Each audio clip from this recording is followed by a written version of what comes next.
Hello everyone. तो आज हम पढ़ने वाले हैं क्लास 11th के पॉलिटिकल साइंस का चैप्टर 10th, जो हमारा लास्ट चैप्टर है। इसका आज हम करने वाले हैं पार्ट सेकंड। तो सबसे पहले मैं आपको दिखा दूं हम पीछे क्या क्या पढ़ चुके हैं। सबसे पहले हमने देखा फिलॉसफी होती क्या है कॉन्स्टिट्यूशन की, then soul of our constitution, हमने प्रीएम्बल के बारे में जाना, और जो कोर फीचर्स होते हैं हमारे कॉन्स्टिट्यूशन के फिलॉसफी के, ये बहुत इंपॉर्टेंट है।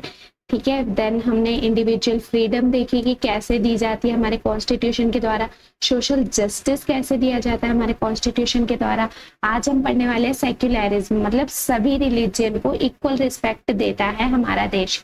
मतलब सरकार का कोई भी धर्म नहीं है, हमारे देश का कोई भी धर्म नहीं है, हमारे देश में सभी धर्मों को इक्वल रिस्पेक्ट दी जाती है। आप जनता को अधिकार है वो कोई भी धर्म माने, वो रोक टोक नहीं करेगी सरकार, लेकिन सभी को इक्वल रिस्पेक्ट देने का हक है सरकार का। ठीक है, the state does not have its own official religion, जो हमारा देश है उसका खुद का कोई रिलीजन नहीं है, वो सभी रिलीजन को इक्वल रिस्पेक्ट देता है। However the state can intervene in religious matters to address social evils. तो अगर कुछ भी गलत होता है रिलीजियस मैटर्स में, तो सरकार क्या कर सकती है, थोड़ा सा इंटरफेयर कर सकती है कि हाँ, जैसे मान लो मैं बताती हूँ, जैसे पहले के टाइम पे सती प्रथा होती थी, सती प्रथा होती थी ना, हिंदू धर्म में होती थी सती प्रथा। तो उसको हटाने के लिए, क्योंकि ये गलत चीज है, ये गलत चीज है एक रिलीजियस मैटर में, इसीलिए क्या किया था इस टाइम पे सरकार ने एंटर करके कहा था कि भाई एक धर्म में गलत चीज नहीं हो सकती। तो अगर कुछ गलत होता है रिलीजियस में, तो सरकार क्या कर सकती है, उसमें थोड़ा सा इंटरफेयर कर सकती है सोसाइटी के भले के लिए। ठीक है, religious communities have the right to establish and maintain their own educational institution. तो हर धर्म को ये अधिकार है कि वो अपनी रिलीजियस कम्युनिटीज बना सकते हैं, वो अपने धर्म का प्रचार प्रसार, मतलब अपने धर्म को फैला सकते हैं जहां जितना चाहे, उनके एजुकेशनल इंस्टीट्यूशन बना सकते हैं, अपने धर्म के बारे में शिक्षा दे सकते हैं, कुछ भी कर सकते हैं, सभी को अधिकार है। ठीक है, सेकुलर कंट्री है हमारी कि धर्मनिरपेक्ष, सेकुलर मतलब होता है धर्मनिरपेक्ष, मतलब किसी भी धर्म में ना होना। ठीक है, किसी भी धर्म में ना होना। तो चलिए आगे चलते हैं। सेकुलर जो वर्ड है हमारे प्रीएम्बल में पहले नहीं था, कॉन्स्टिट्यूशन के प्रीएम्बल में पहले सेकुलर वर्ड नहीं था, ये 1976 में ऐड किया गया कि हमारा देश क्या होगा, सेकुलर होगा, मतलब किसी भी धर्म को ना मानने वाला और सभी धर्मों की इक्वल रिस्पेक्ट करने वाला, लेकिन देश का खुद का कोई धर्म ना हो। ठीक है, respect for diversity and minorities right. तो हमारे जो कॉन्स्टिट्यूशन है उसकी मेन बात ये भी है कि माइनॉरिटी मतलब कम लोग, जिस कम्युनिटी के कम लोग हों उनको भी इक्वल राइट्स दिए जाएं। जैसे मान लो आदिवासी ऐसे बहुत सारी कम्युनिटीज होती है जिनकी जनसंख्या, जिनकी पॉपुलेशन बहुत कम होती है, लेकिन उनको भी तो अधिकार है ना अपनी संस्कृति को बचा के रखने का, उनको भी तो अधिकार है ना अच्छे से जीने का। इसलिए माइनॉरिटी के राइट्स को भी ध्यान में रखा है हमारे कॉन्स्टिट्यूशन ने, हमारी डाइवर्सिटी को बचाया हमारे कॉन्स्टिट्यूशन में। ठीक है, चाहे लिंग्विस्टिक मतलब भाषाएं कितनी अलग अलग है पूरे देश में, उसको भी बचा के रखा है हमारे कॉन्स्टिट्यूशन ने, लोगों को राइट्स देके। और रिलीजियस जो मतलब जिन धर्म के कम लोग हैं उनको भी राइट्स बराबर दे रखे हैं, ताकि वो भी बचे रहे, अपनी संस्कृति को, अपने धर्म को, अपनी भाषा को बचा कर रखे और बढ़ा सके। ये हमारी कॉन्स्टिट्यूशन ने अधिकार दे के बोल रखा है, जिससे हमारी डाइवर्सिटी सेफ है। हमारी इंडिया की ताकत ही डाइवर्सिटी है ना, इंडिया की ताकत ही डाइवर्सिटी है।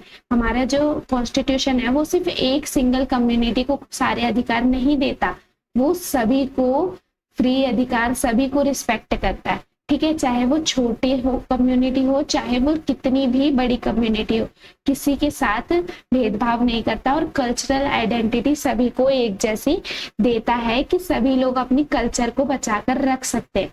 चलिए आगे चलते हैं। Constitution for democratic change. अब हमारे कॉन्स्टिट्यूशन ने डेमोक्रेसी बनाई है। डेमोक्रेसी मतलब हमारे देश में सिर्फ स्टैटिक नहीं है हमारा कॉन्स्टिट्यूशन, सोशल और पॉलिटिकल ट्रांसफॉर्मेशन भी किया गया है। सिर्फ डेमोक्रेसी हमारे को पॉलिटी में नहीं दी गई है, डेमोक्रेसी ये नहीं बोल दिया गया हाँ भाई पीपल का रूल है, बस ये बोल के नहीं होता। हमारे को भाई ये दिया गया है कि सोशली भी किसी एक बंदे का शासन नहीं चलेगा, पूरी जनता का शासन है। और पॉलिटिकली भी हम अपने नेताओं को चुनते हैं, मतलब हम डेमोक्रेटिक हैं। It provides peaceful and democratic way to bring about change. कोई भी चेंज आता है तो वो जनता के द्वारा लिया जाता है। ये डेमोक्रेसी हमारे को हमारे कॉन्स्टिट्यूशन द्वारा मिली है। सेल्फ डिटर्मिनेशन हमारे कॉन्स्टिट्यूशन करता है, और मतलब पूरे देश में जनता के द्वारा डेमोक्रेसी स्थापित करवाता है। हमारे कॉन्स्टिट्यूशन को लिविंग डॉक्यूमेंट क्यों कहा जाता है? मैंने पहले वाले चैप्टर में पढ़ाया था ना कि लिविंग डॉक्यूमेंट क्यों कहा जाता है, क्योंकि जैसे जैसे चेंजेस नीड आती है, कोई भी चेंजिंग नीड आती है, तो उसको हमारा कॉन्स्टिट्यूशन क्या करता है? अडेप्ट करता है। क्या करता है? अडेप्ट करता है। मतलब जैसे सर्दी का मौसम आता है तो आप क्या करते हो? सर्दी के कपड़े पहनना स्टार्ट कर देते हो ना। वैसे ही हमारा कॉन्स्टिट्यूशन भी है। कोई भी ऐसी चीज आए, कोई भी प्रॉब्लम आती है तो उसके हिसाब से क्या हो जाता है? चेंज हो जाता है, थोड़ा सा अपने आप को थोड़ा चेंज कर देता है, ताकि वो उस माहौल में रह पाए, उस सिचुएशन में रह पाए। ठीक है, तो चलिए आगे चलते हैं। जिसने पहले वाले चैप्टर नहीं देखा है प्लीज उसे देख लो, तो आपको ये वाला और अच्छे से समझ आएगा। Then interesting facts about our constitution, ये सबसे इंटरेस्टिंग पार्ट है। ठीक है, बहुत बहुत अच्छा लगता है, बहुत प्राउड फील होता है हमारे कॉन्स्टिट्यूशन के बारे में ये सब कुछ जान के, कि हमारा कॉन्स्टिट्यूशन हैंड रिटन है, प्रिंटेड नहीं है। जैसे आज के टाइम पे सारी बुक प्रिंटेड होती है ना, हमारे इतना बड़ा कॉन्स्टिट्यूशन, सोच के देखो आप कि इतना बड़ा कॉन्स्टिट्यूशन हाथों से लिखा गया है, कितनी बड़ी बात है ना। द वर्क ऑफ आर्ट, और हमारे कॉन्स्टिट्यूशन का एक एक पेज डेकोरेट किया गया है आर्टिस्ट्स के द्वारा, जिनका नाम था शांति निकेतन और नंदलाल बोस। इन दोनों ने मिलकर क्या करे थे? एक एक पेज हमारे कॉन्स्टिट्यूशन का हाथों से सजाया है। ठीक है, समझे आप? और जो हमारे जिन्होंने लिखा है ना हमारा कॉन्स्टिट्यूशन, उनका नाम था प्रेम बिहारी नारायण रायजादा। ठीक है, इनका पूरा नाम बहुत बड़ा नाम है, ठीक है, लेकिन याद रखना प्रेम बिहारी नारायण रायजादा। इन्होंने हाथों से हमारा कॉन्स्टिट्यूशन लिखा, और इन दोनों लोगों ने क्या किया है? हाथों से हमारे कॉन्स्टिट्यूशन के हर पन्ने को सजाया है। और हमारे वर्ल्ड का लॉन्गेस्ट, पूरे वर्ल्ड का लॉन्गेस्ट कॉन्स्टिट्यूशन है हमारा इंडिया का कॉन्स्टिट्यूशन। सोचो, पूरे वर्ल्ड का सबसे बड़ा कॉन्स्टिट्यूशन, उसके बाद भी उसे हाथों से लिखा गया है, हाथों से सजाया गया है। कितना प्यार, इतना प्यार। और हमारा कॉन्स्टिट्यूशन क्या है? बैग ऑफ बोरोइंग है। बैग ऑफ बोरोइंग मतलब हमारे जो कॉन्स्टिट्यूशन मेकर्स थे, जिन्होंने कॉन्स्टिट्यूशन बनाया है, उन्होंने ये नहीं किया कि भाई अपनी मर्जी से जो मर्जी डाल दिया। उन्होंने पूरे देश में जितने भी देशों के कॉन्स्टिट्यूशन, पूरे वर्ल्ड में जितने भी लोगों के कॉन्स्टिट्यूशन बन रखे थे देशों के, उन सबके कॉन्स्टिट्यूशन पढ़े, और जिस जिसमें से अच्छी जो जो बात लगी वो निकाल के हमारे कॉन्स्टिट्यूशन में डाल दी गई, जो हमारे देश के हिसाब से सुइटेबल भी थी और देश के हिसाब से अच्छी भी थी, है ना। तो बहुत सारी कंट्रीज से हमने क्या लिया है? बहुत सारे लॉज वगैरह लिए हैं जो हमने अपने कॉन्स्टिट्यूशन में डाले हैं। यूके से लिए हैं, यूएसए से लिए हैं, फ्रांस से लिए हैं। हमने फर्स्ट चैप्टर में ये चीज पढ़ी है ना? याद है? नहीं है? याद है ना? चलिए आगे चलते हैं। Then criticism and limitation. अब कुछ तो भाई बुराई भी होगी, चाहे कितना भी अच्छा कोई काम कर ले, कुछ ना कुछ तो बुराई भी होगी, लोग कमियां भी निकालेंगे। तो चलिए हमारे कॉन्स्टिट्यूशन की भी बुराई और कमियां पढ़ लेते हैं। ठीक है, देन क्रिटिसिज्म। सबसे पहली चीज, अ बैग ऑफ बोरोइंग। लोग कहते हैं कि भाई दूसरे देशों से ले लेके डाला। अरे दूसरों से सीखने में क्या बुराई है? जब अगर किसी ने कोई चीज अच्छी कर रखी है तो उससे अच्छी चीज सीख लो ना। किसी ने कोई चीज बुरी कर रखी है तो वो चीज तुम मत करो ना। दूसरे से सीखने में कोई बुराई है? लेकिन लोग बोलते हैं यार दूसरों से ले रखा है, ऐसा है वैसा है, लोग बोलते हैं। ठीक है, अनरिप्रेजेंटेटिव। जो हमारी कॉन्स्टिट्यूएंट असेंबली थी, उनको जनता के द्वारा नहीं चुना गया था। जो कॉन्स्टिट्यूएंट असेंबली हमारा ग्रुप था जिन्होंने कॉन्स्टिट्यूशन बनाया है, उनको जनता ने नहीं चुना था, उनको हमारे स्टेट लेजिस्लेटिव असेंबली ने चुना था। स्टेट लेजिस्लेटिव असेंबली ने चुना था, है ना।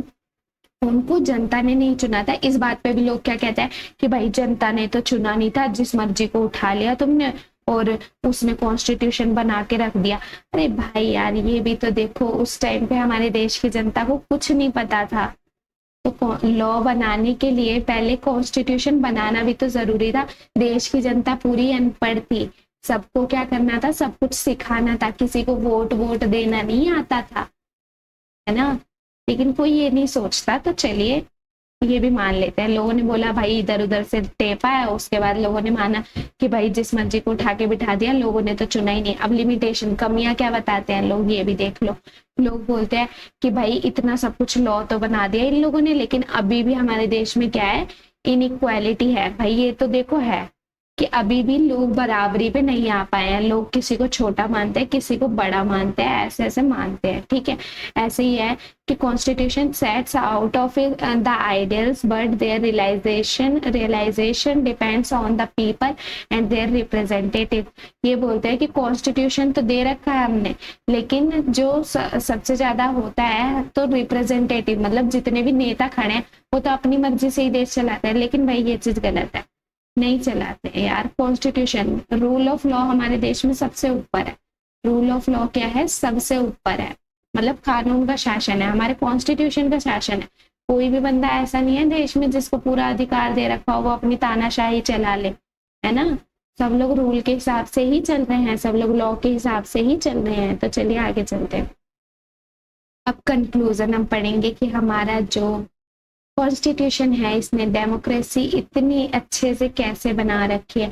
तो the philosophy of the Indian constitution is a complex and rich tapestry of ideal like liberty, equality. हमारे कॉन्स्टिट्यूशन में लिबर्टी दे रखी है, इक्वालिटी दे रखी है, सोशल जस्टिस, सेक्युलरिज्म और रिस्पेक्ट है सबसे ज्यादा डाइवर्सिटी के लिए, मतलब माइनॉरिटी, छोटे लोगों को भी, कम लोगों को भी क्या दे रखी है, डाइवर्सिटी में उनको भी बराबर अधिकार दे रखा है ताकि हमारे देश की डाइवर्सिटी बनी रहे। It provides a framework for a democratic nation.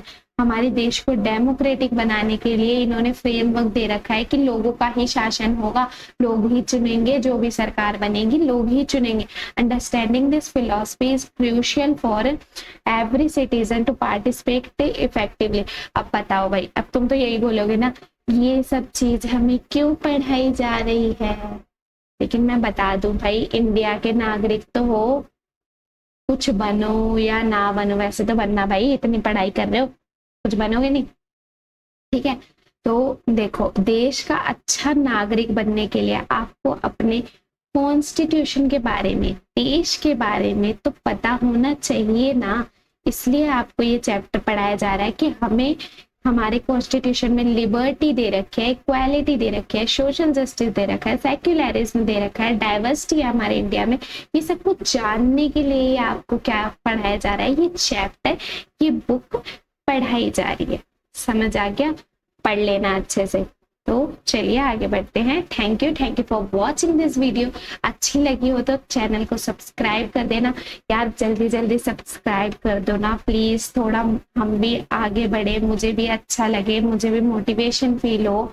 तो मैं आपके लिए और जितना आप कहोगे ना तो उतनी मेहनत करने के लिए तैयार हूँ आप लोगों के लिए। एटलीस्ट आप रिप्लाई तो करो, मुझे पता तो चलना चाहिए, एटलीस्ट लाइक्स के थ्रू, कमेंट्स के थ्रू आप लोग बताओ तो मुझे कि मैं सही कर रही हूँ, नहीं कर रही हूँ, आपको और किस चीज की जरूरत है, मेरे काम में अभी किस चीज की कमी है, ये सब कुछ आप मुझे बताओगे, थोड़ा सपोर्ट करोगे, चैनल को सब्सक्राइब करोगे, तभी तो मैं आगे बढ़ूंगी। मैं आपके लिए सब कुछ करने को तैयार हूँ, सब कुछ।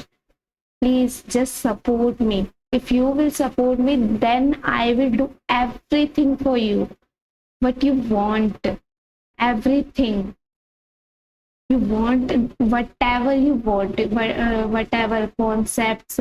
आज के टाइम पे बच्चे जिस चीज से परेशान रहते हैं ना कि इजी एक्सप्लेनेशन कोई नहीं देता, अच्छे से कोई नहीं समझाता, आपको कोई चीज नहीं समझ आती, आप मुझे कमेंट में बोलो, मैं आपको इजी से इजी वे में वो समझाने की कोशिश करूंगी।